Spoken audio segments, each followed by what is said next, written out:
पक्ष असू शकतात, पण लाडकी बहीण योजना बंद करा आणि या सगळ्या योजना बंद करा म्हणून काँग्रेसचे अनिल वडपल्लीवार हायकोर्टामध्ये गेले आहेत, उच्च न्यायालयामध्ये गेले आहेत आणि त्यांनी पिटिशन दाखल केली आहे। हे अनिल वडपल्लीवार कोण आहेत?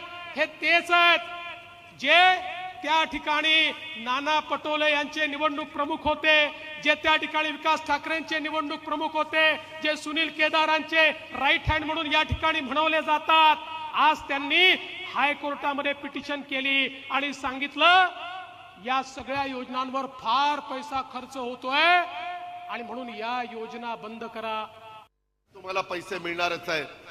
नोव्हेंबरला इथं निवडणुका महाराष्ट्रामध्ये होणार आहे। महायुतीचं सरकार म्हणून आम्ही काही ठिकाणी धनुष्यबाण, काही ठिकाणी कमळ आणि काही ठिकाणी घड्याळ असे चिन्ह घेऊन आमचे उमेदवार 288 उभे राहणार आहेत।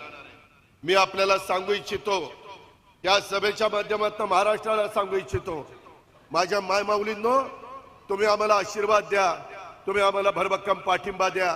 पुढे 5 वर्ष ही योजना अतिशय व्यवस्थितपणे चालवण्याचा शब्द मी आता राज्याच्या मुख्यमंत्री उपमुख्यमंत्र्यांच्या साक्षीने देतो।